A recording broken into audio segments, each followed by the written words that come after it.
Thank you, everybody, for being here tonight. Hi, Christina. Thank you for Hi, being Elsie. on. I thought Thank I'd do you. a last-minute presentation, a little quick talk on productivity and burnout and overwhelm. I hear this so many times from my peers. I'm sure you do too, Christina. Christina is a time and management expert. She's a leadership coach. She's a leader in her field. And I brought her on to talk about this because it keeps coming up on my on conversations with me, including my clients and people I know. So let's talk with some of the tips and tricks on how we can deal with productivity, be better productive for this new year, 2022, and also decrease really that stress, anxiety, and overwhelm that people are feeling. Thanks, Elsie. Small ask. Let's And this is decrease going to be like of a overwhelm. discussion, not really. No, absolutely. And I'm excited for the new year. I'm excited for your new group of lead physicians that you're recruiting for. Such an excellent program. If I could boil it down, I have a couple thoughts, many thoughts, but one is to both dream big and plan small. We sometimes fail in accomplishing what we want to do because we don't dream big enough. We're like, well, I'll just slog through another day, slog through another year. We never feel like we can get our heads above water to really plan and dream and be excited about things. So I would say first, dream really big, but then we have to plan small. We also fail when we just plan, oh, I'm going to do this project, or today, if I have time, I'll do this thing. But we don't actually plan out exactly what we're going to do and when. This is why resolutions fail. We say things like, oh, I want to get healthy or eat better or exercise more, but we don't define for ourselves, what does get healthy mean? What does eat better mean? What does lose weight mean to us? And how are we going to do that? So Right. we both need to have bigger dreams and then smaller plans. Right. And so it's, not having all of these elusive thoughts in your head, but actually writing it down. I would say write down your goal and make it meaningful. So I totally agree. The reason why a lot of us feel burned out in what we're doing is we don't assign any meaning to the things that we need to do. That it's just task. We're just doing task after task after task without thinking about why are we doing this task. Mm-hmm. And the same thing for employee engagement. Why are they clocking out at this time? Why are they staying late to help this patient get off the stretcher so that they can go home? What is the meaning behind that task? And then when we have meaning, we're more engaged. Exactly. We experience overwhelm for a number of reasons. Sometimes it's a lack of meaning in our work. And then other times it's a sense of there's 26 hours worth of stuff to do and only 24 hours to do it in. And sometimes we have to sleep and eat. Mhm. And my framework that I've been developing over the years of working on this is we need to decide, plan, do, and then reflect. Very often, like think about how you went about your holiday shopping or your preparations. Most likely you just jumped in and started doing things. Instead, we first need to decide, do I really even need to do this? The most common problem that people come to me with is this sense of overwhelm, that there's too much on my plate. And the way that we circumvent that is first to say, let me actually decide intentionally what I put on my plate and what I take off, Yep. instead of just rushing into it and starting to do the things that people ask us to do or be on the committees that people ask us to be. So first of all, we have to be more intentional about deciding. Yes, yes. So let's start from the scratch so people know what we're talking about. So to start off your year, right, Christina, we need to what do we need to write down first? We need to decide first what results we want. If Yes. that's, health or weight loss or eating differently, you need to, or working differently, Mhm. having more free time, Mhm. things that are ambiguous will remain, goals that are ambiguous will remain unmet. So we need That's to be very specific with deciding what we want and even stepping back to say, what's important to me? Maybe this is the time when my career is less important and my family is more important. Maybe this is the time where my day job is less important and starting my side business or starting my passive income goals or other things are more important to me. So first deciding what's important. Right. And for me, I always say to my clients is set one professional goal, big goal, and like a dream goal, something that you would absolutely love. And we talk about whether or not, that would really work and if that could be that idea can really take off. We talk about their strengths, but that's something that you need to do. Number 1, your professional goal. Number 2, your personal goal. Pick something in your personal life like you said, and also write it down. Talk about it with somebody you trust, and then come up with deadline, an action plan with a deadline, because that's when Mm-hmm. things start happening. Yes, exactly. That's step 2 is to plan. Mhm. Instead of just deciding, okay, I've decided I want to be able to run a half marathon, or I want to lose 20 pounds, or I want to accomplish the work that I need to do to write this book, or whatever it may be. Then the next step is to plan, to actually put it in your calendar and say, okay, these are the times I'm going to do this. These are the steps that it will take to get this done, and these are the times I'm going to do them. That's So actually excellent. Yep. planning. I like the marathon thing. I actually ran a full marathon.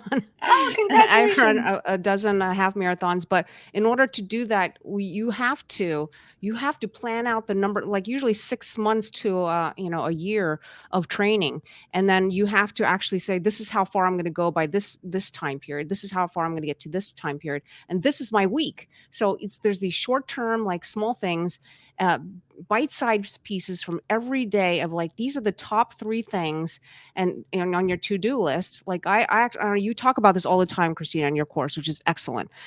Which is your to-do list, and how do you arrange your to-do list matters. Can we talk about that, Christina? Oh, sure. So planning a number of things about to-dos. There's so many to-do list don'ts that people struggle with. One is having too many to-do lists. So there's their phone, the app on your computer, the list by your fridge, the post-it note that you scribbled in your car. So it's important to have some sort of place where you can capture your plans, basically. And then the other thing is to not put down projects, but put down tasks on your to-do list. So for example, putting down marathon prep is not a item that you can really do. Instead, putting down 10-mile run this day, or 5-mile run that day. So breaking it down into actual tasks instead of just bigger projects. Yep, yep. And I like to put a must-do list and when I can list, and actually tag times to it when it's due, and then give yourself. I actually have a timer here, and Mm. actually my father gave this to me. And you don't really need this because you have your phone, but my father gave this to me, and so I make use of it and say, you know what? As painful as this is, for the next 30 minutes, I'm gonna sit here and write this article right now, and whatever. It's a small, couple paragraphs, and I don't like to write. That's why I'm on video all the time, because I don't like to do blogs. But that forces me to focus, and focusing is a skill. It's a skill It because is. most people lose focus after just a couple seconds. We get distracted by somebody talking to us, by a light flashing, by the TV on, our phone ringing, and that is what can cause such major overwhelm and stress in your life. Get rid Oh, of all that. yeah, that's part of, we talked about decide and plan, but then to do it, the Mhm. next step to do it well, you really have to work with a deep focus. So if you are constantly switching tasks or going to your phone or going to your email, then you're never really applying your full mental capacity to something. Yeah. I think about it like one of those, Japanese bullet trains that, yeah, they can get up to however many 100 some miles an hour. But if they're stopping every 2 miles at a station, or they're switching tracks every 2 miles, then they're never really getting up to their full speed. So if you are switching tasks and doing something different every 5, 10 minutes, you're never really able to apply your full mental energies to something. Right, and multitasking does not work as much as everyone thinks that it could, and doing, Yes. like, 2 things at once, it just makes you even more stressed. So, it's so much better to focus on, like, what are the big 5 things I'm gonna accomplish today, and forgive yourself if you didn't get to the "when I could," or the more menial stuff that you don't need to get to right away. So, Sorry, a I'm lot of fading out. I'm forgiving. having some Oh, no! video issues. Sorry. I'm here still. Okay. What's going There on? we go. I don't know. There we go. Becoming a ghost. I was disappearing. Absolutely. So planning. So what is your decide what you want to do? And one of the most freeing things is to remember that we get to decide. We don't have to do anything. We don't have to throw an elaborate holiday party. We don't have to run that half marathon. If we want to do it, we choose to do it. And then we own that. Because when we externalize those forces on ourselves, then we come at it with just the wrong attitude. So when we decide and then we plan how we're going to do it, and then we do it well. Like you said, we don't multitask, we focus, and we really apply our creativity. And the trouble a lot of folks have that just worsens our overwhelm is we're so addicted to constant distraction Oh, and especially with constant. technology. Yes. My kids, that's why our kids, my kids are teenagers, college and high school, and even when they're younger, they became very depressed. I don't know, they became very anxious. Why? They're constantly on social media and they're talk about like frazzled brain. That's kind of where Mhm. we are too as adults, but they could be even worse. We are, absolutely. And with kids, we try to control it. We say, okay, no more screen time.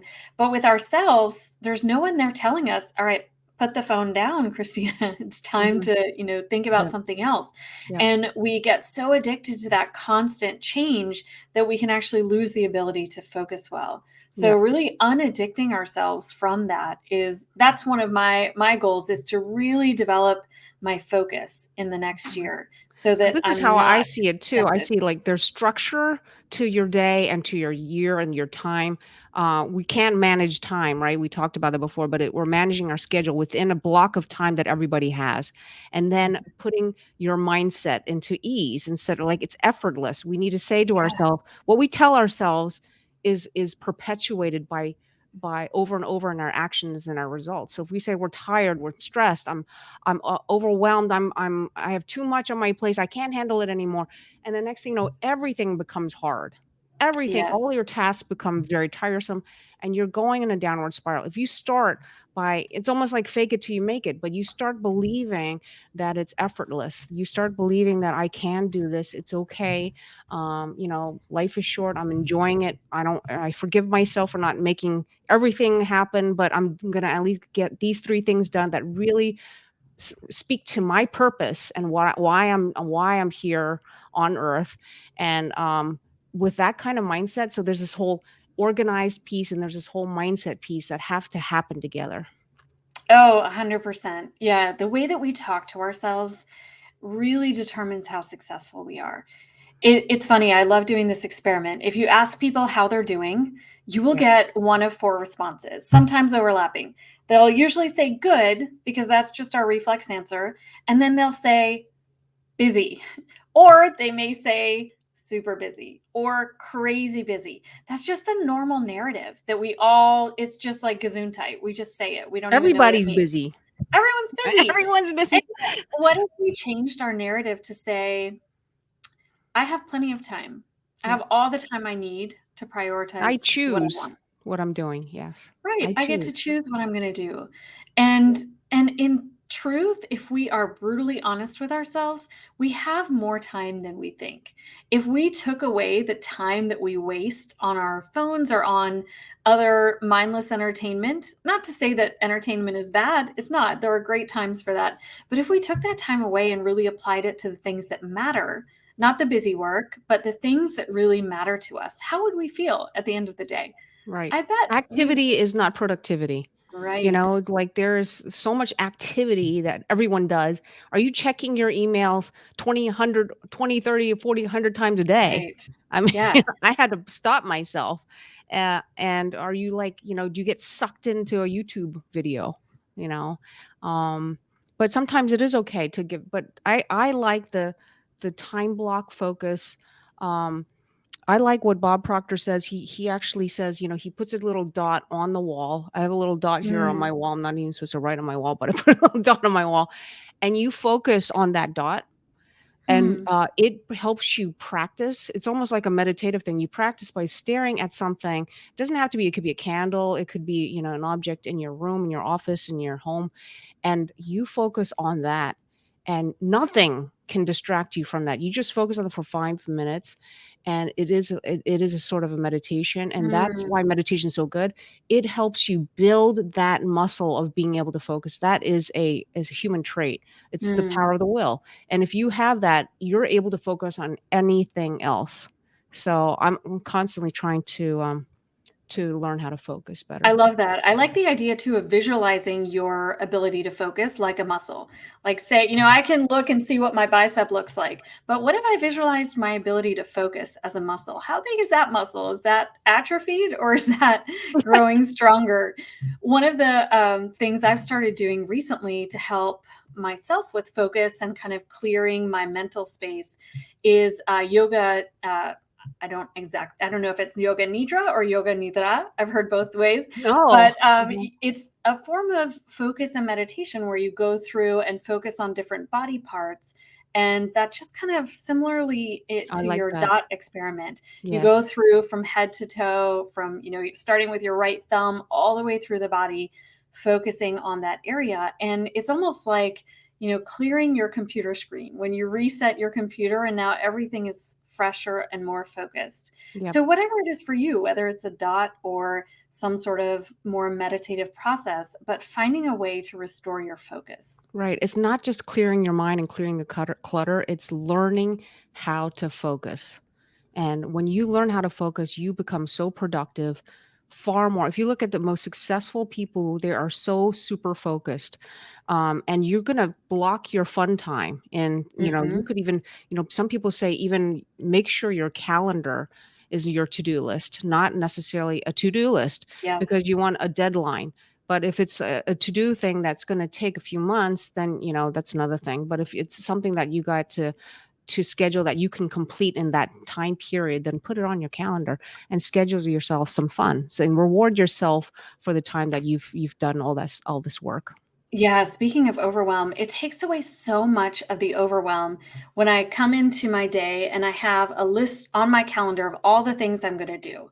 And some people say, oh, well, that's so inflexible, or I want more space for creativity. But really, it's what frees up the cognitive load. Because if you show up to your day and you're thinking, what should I do? I've got these 25 things on my list, but which one should I prioritize? What steps should I do next? It becomes overwhelming. Whereas if you pre plan, the day or the week before and you say, okay, during from 9 to 10, I'm going to work on this. From 10 to 11, I have this meeting. From 11 to 12, I'm going to work on such and such. It actually frees you up mentally. So Mhm. that is one of the most important things in terms of just improving our sense of overwhelm. Yep.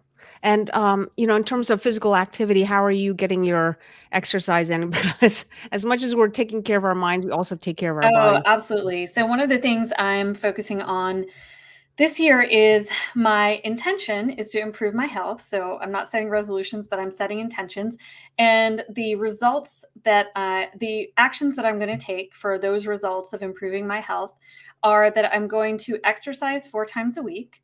And so I do one day of cardio, one day of push exercises, one day of pull, and one hated leg day, but I do it anyway. Excellent. So those are and then I have certain, focus goals around eating specifically. But I used to go to the gym 6 times a week. And then during the pandemic, that kind of fell away because the gyms were closed. So now I'm finding a new goal that will work for me.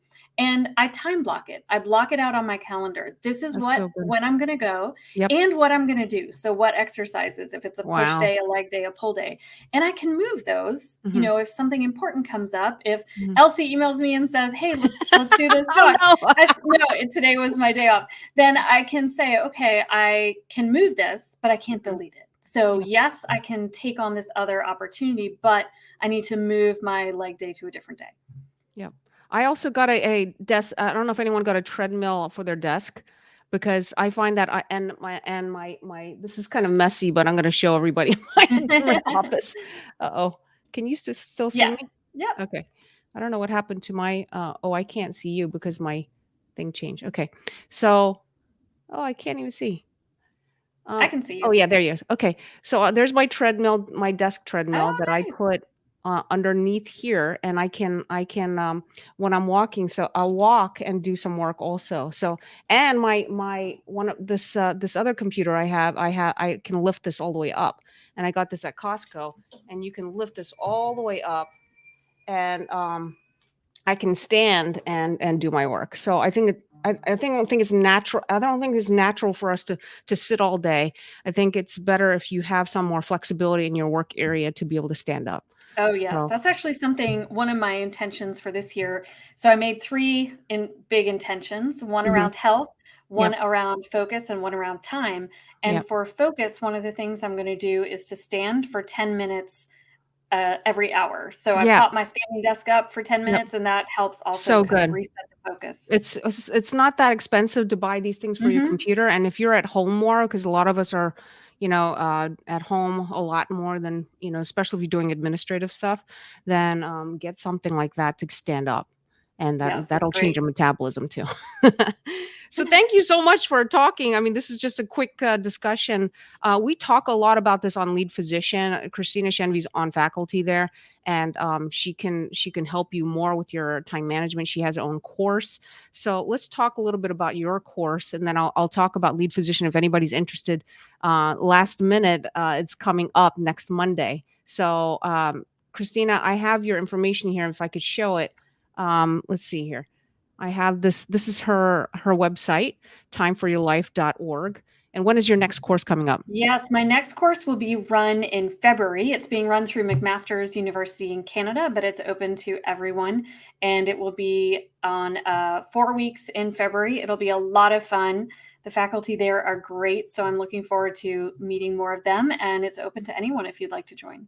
Right. So not just physicians, it's for anyone who's interested in time Absolutely. management. Excellent. And I have your email. Can I show that, Christina? Absolutely. Yep. Okay, so Shenvi at timeforyourlife.org if you want more information on what she does.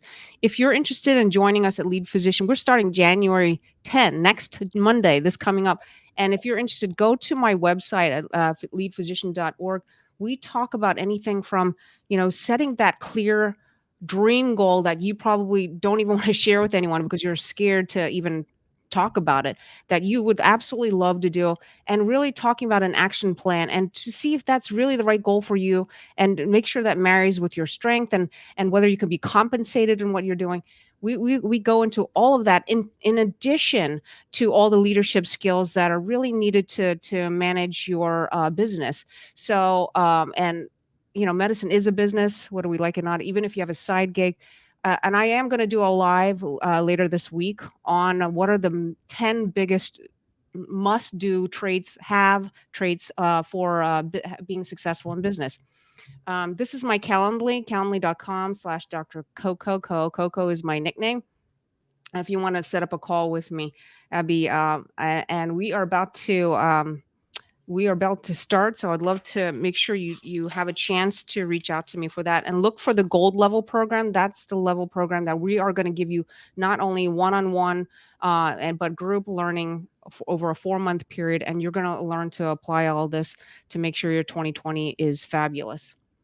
Any last words of wisdom there, Christina? Yeah, this has been a tough couple of years, and it's very easy to go into 2022 with just a sense of resignation that is going to be another horrible year. But what if we went into it with a sense of purpose and a sense of opportunity and a sense of growth? And we found the communities, the coaches, the leaders who could help us really change things, not out in the world. I can't change the world. I can't change COVID. But as Viktor Frankl said, when we are no longer able to change our circumstances, we are challenged to change ourselves. And I'm paraphrasing just a touch there. So, really, we may not be able to change the world, but we can change ourselves. And through that, we will change our experience of everything.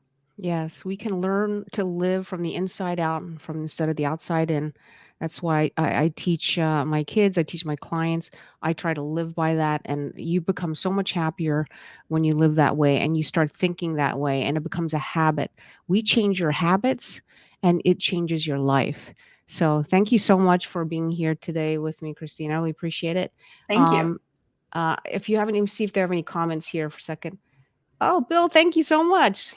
Love that. Actions. He says, love that actions to take Mhm. results I want. Brilliant. Thank you, Bill. I really appreciate that. Without further ado, thank you so much, everyone. Have a good evening. And thank you, Christina.